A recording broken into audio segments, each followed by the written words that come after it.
Hello everyone, I hope all are feeling well. और इस video में हम लोग इजराइल के बारे में देखेंगे। इजराइल मध्य पूर्व में स्थित एक देश है। यह दक्षिण पूर्व भूमध्य सागर के पूर्व छोर पर स्थित है। इसके उत्तर में लेबनान, पूर्व में सीरिया और जॉर्डन तथा दक्षिण पश्चिम में मिस्र है। इसकी जो राजधानी है यरूशलेम है और आधिकारिक भाषा यहाँ पे इब्रानी बोली जाती है। नावी सिनाम जो है इस्राएली है। सरकार यहाँ पे संसदीय लोकतंत्र है। यहाँ के जो भी राष्ट्रपति इसाक हार्जोग हैं। इजराइल विश्व राजनीति और इतिहास की दृष्टि से बहुत महत्वपूर्ण है। इतिहास और प्राचीन ग्रंथों के अनुसार यहूदियों का मूल निवास रहे इस क्षेत्र का नाम ईसाइयत, इस्लाम और यहूदी धर्मों में प्रमुखता से लिया गया है। यहूदी मध्य पूर्व और यूरोप के कई क्षेत्रों में फैल गए हैं। 19वीं सदी के अंत में तथा फिर 20वीं सदी के पूर्वार्ध में यूरोप में यहूदियों के ऊपर दिए गए अत्याचार के कारण यहूदी अपने क्षेत्रों से भागकर यरूशलेम और इसके आसपास के क्षेत्रों में आने लगे। सन 1948 में आधुनिक इजराइल राष्ट्र की स्थापना हुई। यरूशलेम इजराइल की राजधानी है, पर अन्य महत्वपूर्ण शहरों में हाइफा का नाम प्रमुखता से लिया जा सकता है। यहाँ की प्रमुख भाषा इब्रानी है, जो दाएं से बाएं लिखी जाती है। यहाँ के निवासियों को इजरायली कहा जाता है। 2010 से इजराइल OECD का सदस्य है और जीडीपी के हिसाब से इसका स्थान 29वां और प्रति व्यक्ति जीडीपी के हिसाब से 13वां है। इजराइल शब्द का प्रयोग बाइबल और इससे पहले से होता रहा है। बाइबल के अनुसार ईश्वर के फरिश्ते के साथ युद्ध लड़ने के बाद जैकब का नाम इजराइल रखा गया था। इस शब्द का प्रयोग उसी समय से यहूदियों की भूमि के लिए किया जाता रहा है। इजराइल दक्षिण पश्चिम एशिया का एक स्वतंत्र यहूदी राज्य है, जो 14 मई 1948 को फिलिस्तीन से ब्रिटिश सत्ता के समाप्त होने पर बना। यह राज्य रूम सागर के पूर्वी तट पर स्थित है। इसके उत्तर तथा पूर्व में लेबनान एवं सीरिया, पूर्व में जॉर्डन, दक्षिण में अकाबा की खाड़ी तथा दक्षिण पश्चिम में मिस्र है।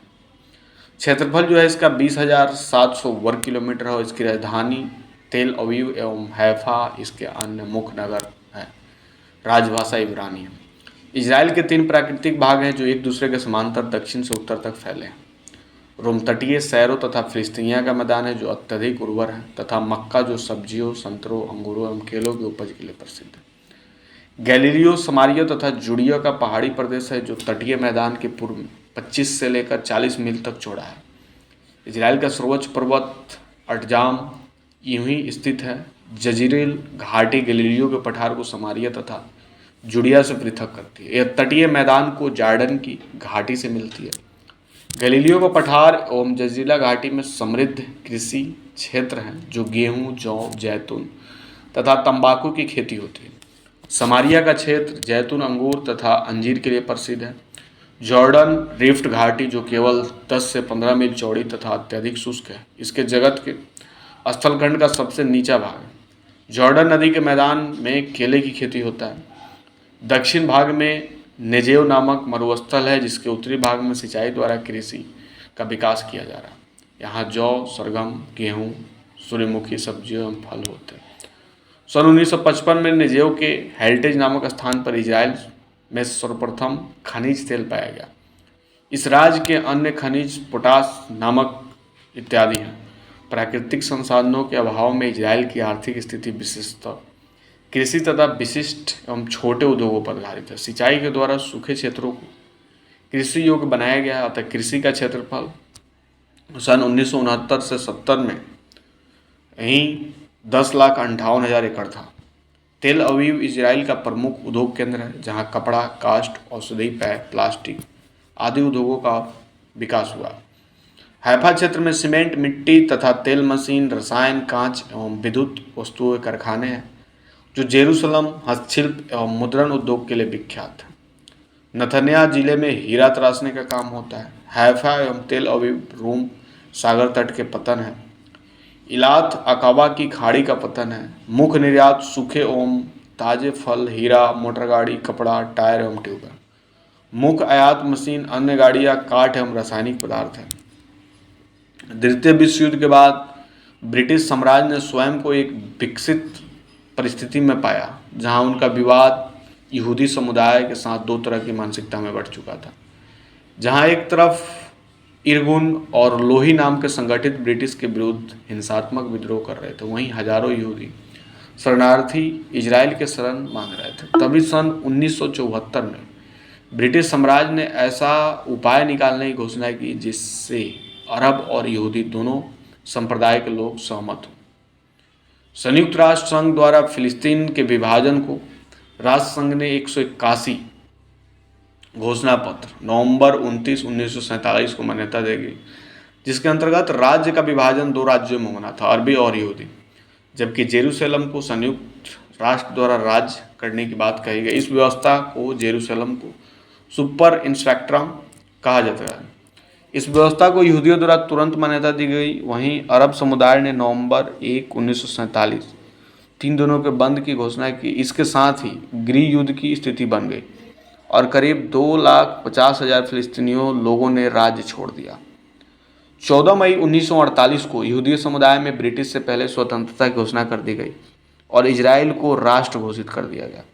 तभी सीरिया, लीबिया और इराक ने इजराइल पर हमला कर दिया और तभी से 1948 के अरब इजराइल युद्ध की शुरुआत हुई।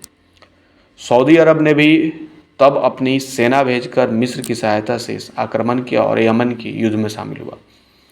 लगभग 1 वर्ष के बाद युद्ध विराम की घोषणा हुई और जॉर्डन और इजराइल के बीच सीमा रेखा अवतरित हुई, जैसे ग्रीन लाइन कहा गया, और मिस्र ने गाजा पट्टी पर अधिकार किया।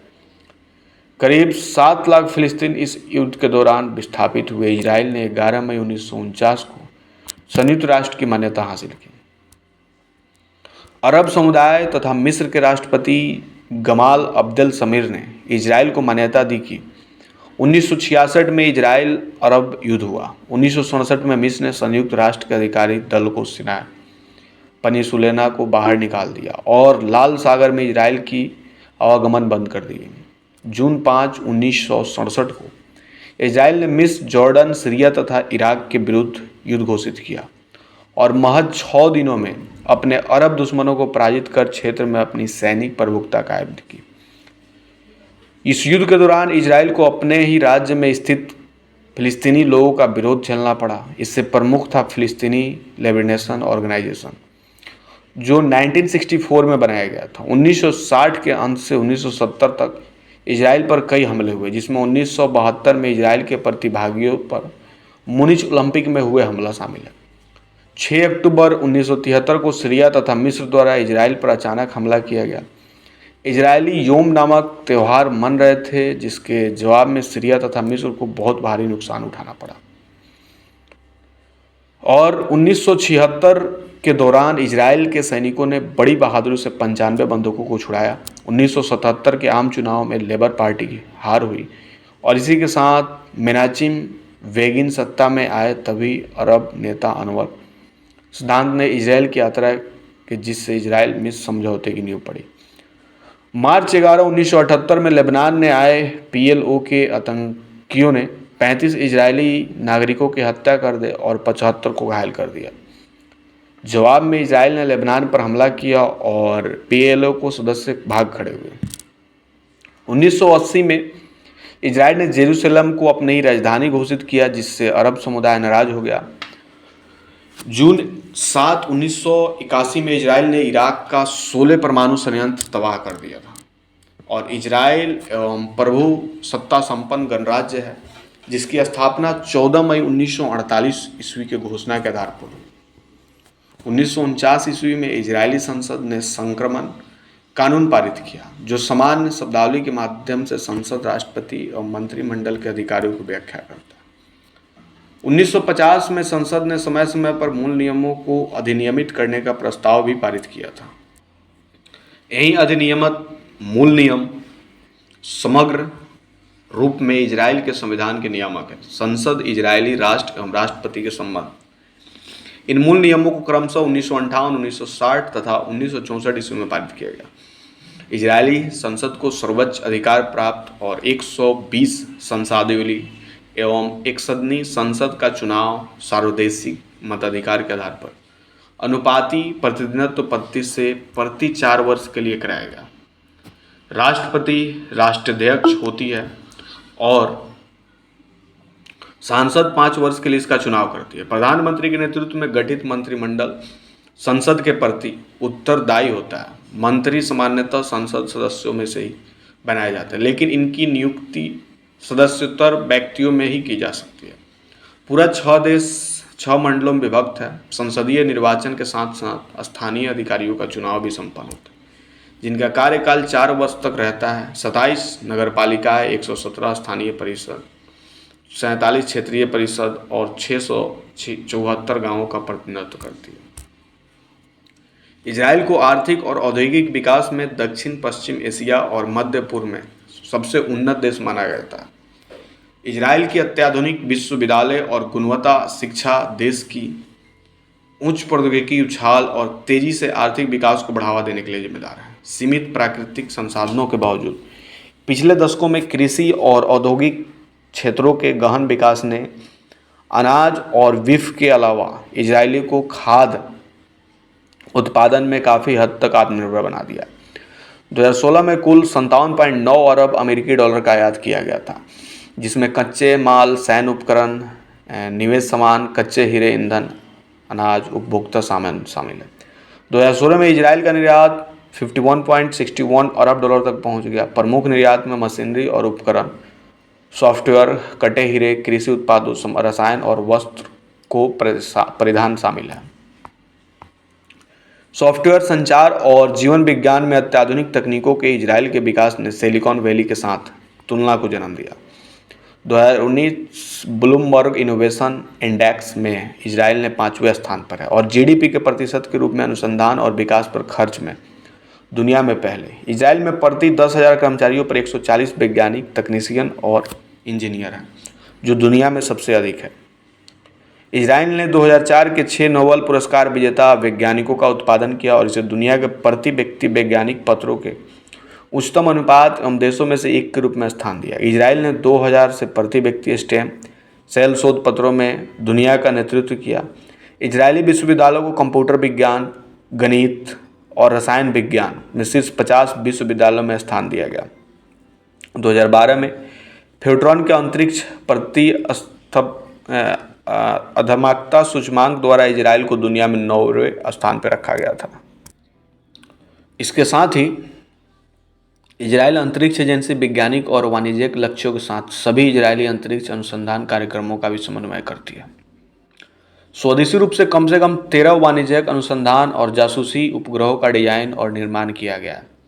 इजराइल में कुछ उपग्रहों को दुनिया की सबसे उन्नत अंतरिक्ष प्रणालियों में स्थान दिया गया। सावित एवं अंतरिक्ष प्रक्षेपण यान है, जिसे इजराइल द्वारा छोटे उपग्रहों को पृथ्वी की निचली कक्षा में लॉन्च करने के लिए बनाया गया। इससे पहली बार 1988 में लॉन्च किया गया था, जिससे इजराइल अंतरिक्ष प्रक्षेपण क्षमता वाला 8वां देश बन गया। 2003 में इलॉन रेमन इजराइल के पहले अंतरिक्ष यात्री बने, जो अंतरिक्ष शटल कोलंबिया में घातक मिशन STS-107 के पेलोड विशेषज्ञ के रूप में कार्यरत थे। देश में पानी की चल रही कमी ने जल संरक्षण तकनीकों में नवाचार को बढ़ावा दिया और एक पर्याप्त कृषि आधुनिकीकरण, ड्रिप सिंचाई का आविष्कार इजराइल में किया गया। इजराइल अलवीकरण और जल पुनर्चक्रण के तकनीकों मोर्चों पर भी है। सोरेक डिसलिनेशन प्लांट दुनिया में सबसे बड़ा समुद्री जल रिवर्स ऑस्मोसिस और विलवीकरण सुविधा है। 2014 तक इजराइल के विलवीकरण कार्यक्रमों ने इजराइल के पीने के पानी का लगभग 35% प्रदान किया और 2015 तक 40% और 2050 तक 70% की आपूर्ति करने की उम्मीद है। 2015 तक इजराइल के घरों, कृषि और उद्योगों के लिए 50% से अधिक पानी कृत्रिम रूप से उत्पादित किया जाता है।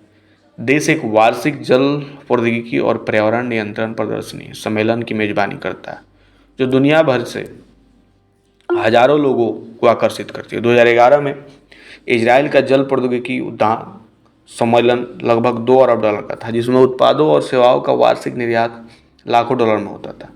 रिवर्स ऑस्मोसिस तकनीकों में नवाचारों के परिणाम स्वरूप आने वाले वर्षों में इजराइल पानी का शुद्ध निर्यातक बनने के लिए तैयार है। इजराइल ने सौर ऊर्जा को अपनाया है। इसके इंजीनियर सौर ऊर्जा प्रौद्योगिकी के क्षेत्र में अग्रणी हैं और इसकी सौर कंपनियां दुनिया भर में परियोजनाओं का काम करती है। इजराइल में 90% से अधिक घर गर्म पानी के लिए सौर ऊर्जा का उपयोग करते हैं, जो दुनिया के प्रति व्यक्ति सबसे अधिक है। और इजराइल जो है अपने आप में काफ़ी ज़्यादा डेवलपिंग कंट्री है और आगे जो है अभी ईरान और इजराइल में जो है युद्ध भी चल रहा है, हो सकता है मे बी, और इसमें जो है अमेरिका भी एंट्री मार चुका है। देखते हैं आगे क्या होता है, और जल्दी मिलते हैं ऐसा ही कोई नया वीडियो लेके।